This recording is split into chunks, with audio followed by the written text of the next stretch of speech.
Good afternoon, and welcome to the DCTV News at Noon program.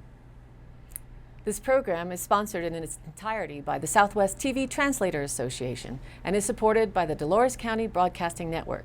Special thanks goes to the manager of Southwest TV Translator Association, Wayne Johnson, for his guidance and assistance. The News at Noon program is in the pilot stage, and we hope to bring a variety of news and commentary for the Four Corners area. There will be a live call-in show Tuesday, December the 1st from 5 p.m. to 6:30 p.m. with the Colorado Trust Initiative addressing three basic questions. Number one, what do you like about Dove Creek?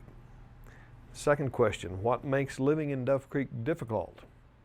The third question, how would you like to see Dove Creek change? Calls may be anonymous. Tuesday, December 1st from 5 p.m. to 6:30 p.m. With all that said, I'm Kendra Cook and my co-hosts are Kelsey Kiesling and Jerry Tope, and now here's the news.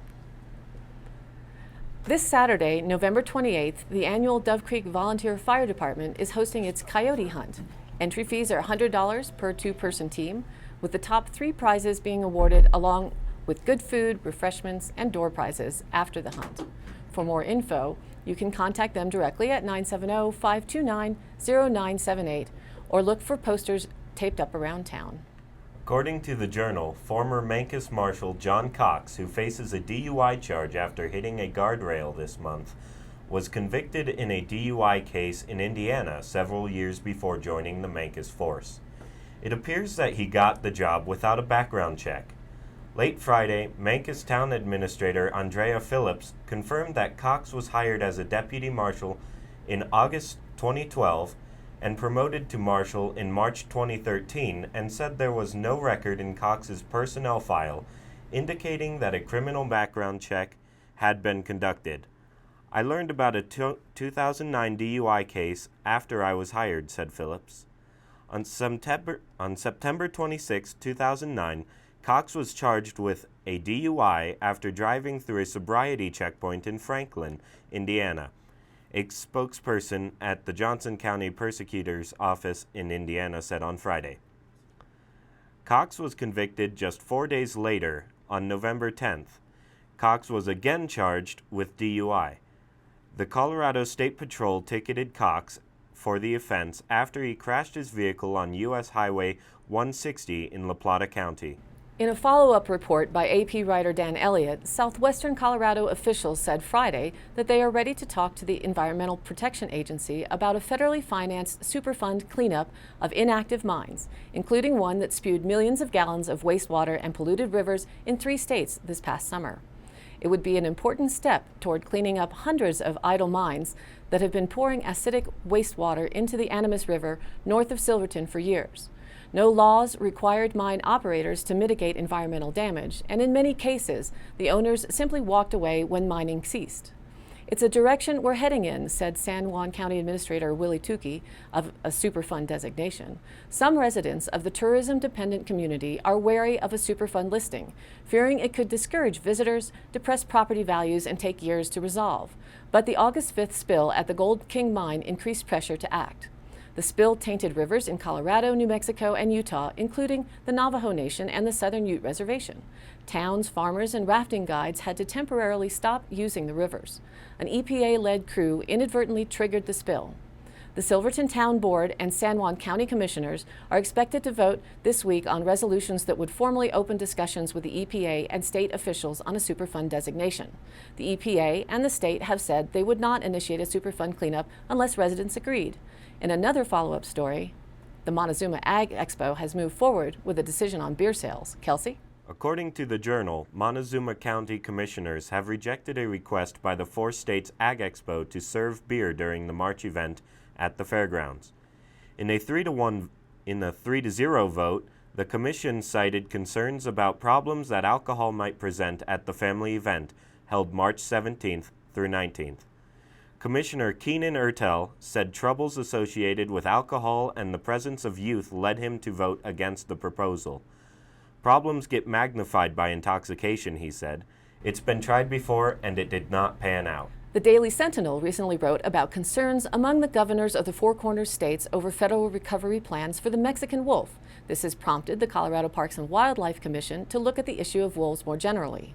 A draft resolution was considered on Friday that would reaffirm positions taken in the 1980s in which it opposed the reintroduction of wolves, and for that matter grizzly bears, into the state because of concerns about impacts to livestock, wildlife, and human welfare. It put off action in part to consider ensuring that it's also consistent with the recommendations made by a wolf working group and adopted by the Commission in 2005.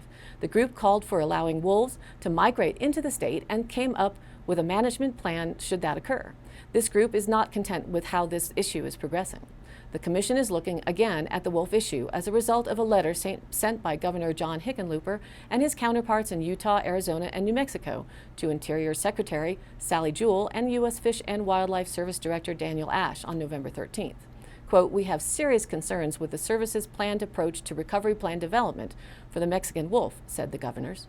The agency in January issued a final rule listing the Mexican wolf as an endangered subspecies under the Endangered Species Act.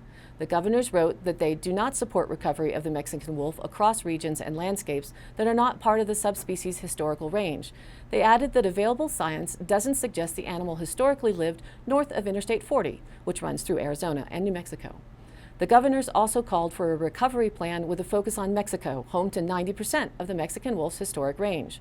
Robbins said Colorado Parks and Wildlife's discussion Friday was prompted by the idea of passing a resolution in support of the governor's letter.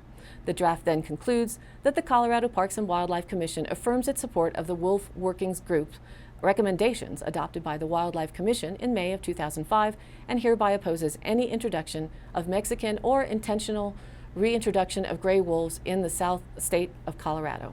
The wheels are in motion for another attempt to allow off-highway vehicles on county roads, as reported in the Journal recently.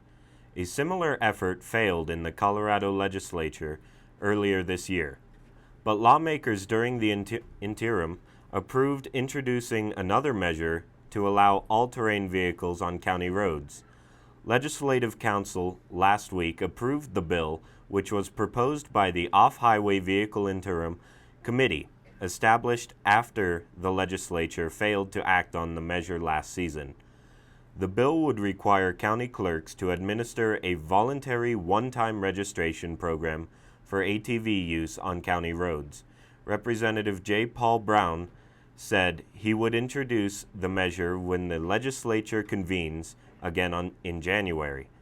The legislation would offer local control by allowing a local government to choose whether it wants such vehicles on its roads, and it would require helmets for children and a valid driver's license. Today is as beautiful as it gets here for this time of year. The high near 46 compares with the record as only being 7 degrees higher at 55 degrees in 1998. South winds are to range up to 15 miles per hour today. Tonight's low is expected to be about 31, but may be a little warmer than that. Our average for this day historically is 29 degrees. The Pacific storm system now working over California is currently timed to arrive in this region tomorrow evening, bringing mountain snow and valley rain for Thanksgiving. Temperatures are to go from the daytime high of 56 down to 27 in the night. There's still plenty of uncertainty on the timing, track, and intensity of this storm. Monitor forecasts for the latest details of the potential impacts of this Thanksgiving storm. Tomorrow, winds will be more of a concern as the 110-mile-an-hour jet stream will move over eastern Utah late Wednesday afternoon. We will have increased southwest winds across the area throughout the day. Partly sunny with a high near 50, breezy, the south winds of 15 to 20, increasing from 20 to 25 in the morning, and wind gusts could be as high as 35 miles an hour. Historically, in my experience, that means we might also have 45-mile-an-hour gust. Wednesday night will be mostly cloudy with a low around 27, breezy with a southwest wind 15 to 20 miles an hour. Thursday, snowfall is only 10 to 15% possibility, beginning anywhere from midnight to about 6 a.m. The high is to be about 40 with a low of 25. The northern and central Colorado mountains appear to be favored for snowfall, Snow will be possible down to 2,000 feet. Lows here in Dove Creek are only expected to reach the mid-teens after the storms. By Friday morning, more energy drops down from the north and rounds the top of the low pressure, causing it all to retrograde. This shift will cause winds to become more southerly and may increase snowfall over the southern mountains and to some extent the central mountains, thanks to orographics. And orographics is basically refers to the way air circulation is impacted by mountain ranges. The high for Friday is an expected 40 with a low around 26. Travel impacts include wet roads in the lower valleys and across the I-70 corridor, with icy conditions over the northern valleys and mountains. Potential for gusty winds also exists. New snow accumulations of 2 to 4 inches are possible in the mountains, with up to 6 inches likely in some spots. Wyoming is expected to get more out of this storm than parts south. As the energy rounds the low pressure, it will start moving east again. This time moisture will have increased as the jet stream moves over the region. Precipitation chances will increase for areas mainly south of I-70 corridor and the San Juans and towns south. A cold front will also finally push through, dropping temperatures several degrees by Sunday and Monday. The zone flow will set up as the entire system shifts to the plains. Tropical Storm Sandra became the 18th named storm of 2015 Eastern Pacific hurricane season early Tuesday morning. Not only is Sandra one of the latest named storms on record, but it also is expected to become an exceptionally rare late season hurricane and will, while weakening, may limp ashore in Mexico this weekend. The latest information on Sandra as of 10 a.m. this morning, the location is about 550 miles south-southwest of Manzanillo, Mexico. Movement toward the west, but expected to slow down and turn north by Thursday, then accelerate to the northeast. Sandra may brush the southern Baja California Peninsula near Cabo San Lucas early Saturday, then move into Sinaloa, Durango, or Chihuahua states later this weekend in a weakened state. It's expected to strengthen to a hurricane sometime Wednesday, and then will weaken quickly after getting caught up in a subtropical jet stream. Sandra may weaken to a tropical storm or a depression before brushing Cabo San Lucas, and could be a depression or even a remnant low before making landfall in mainland Mexico this weekend. Despite a later weakening trend, locally heavy rain and flash flooding are possible in the southern Baja California Peninsula as soon as Friday, and in the above mentioned Mexican states where Sandra limps ashore Saturday. Some moisture from Sandra may also pump into heavy rain, even ice, in an event in the southern plains of the U.S. Only 3 other eastern Pacific storms have formed later in the calendar than Sandra in the records dating back to 1949.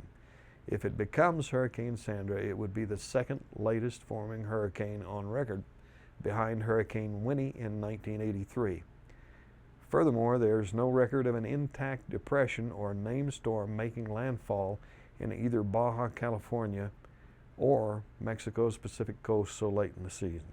Be sure to check out the inaugural Dolores Turkey Trot and Food Drive on Thanksgiving Day, Thursday, November 26th.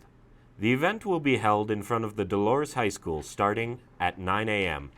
The event will start off with a group gobble. The event also features a 5K and 1-mile community fun run. Be sure to invite your friends, family, and neighbors and wear a costume if you feel inspired. Participants are encouraged to bring non-perishable food items in support of the Stuff the Bus food drive. Food donations will go to needy families in the community. Getting ready for the rest of the holiday season, a Colorado favorite, Michael Martin Murphey, will be singing a Cowboy Christmas concert this Friday, November 27th in Colorado Springs, then in Grand Junction, and on Saturday at the Montrose Pavilion on Sunday. Michael Martin Murphey is well known for his iconic hits such as Wildfire, Carolina in the Pines, and Geronimo's Cadillac. He has topped the pop, country, bluegrass, and Western music charts, earned 6 gold albums, and multiple Grammy nominations. There should be plenty of music and entertainment happening over the next few weeks in the extended area. I'd also like to note now that there will be a live call-in show on Tuesday, December 1st from 5 to 6:30 p.m. with the Colorado Trust Initiative. And they want to address 3 issues of concern. Number 1 is, what do you like about DC? 2 is, what makes living in DC difficult? And 3, how would you like to see DC change? Calls may be made anonymously. Again, that will be held on Tuesday evening from 5 to 6:30 p.m. for the Colorado Trust.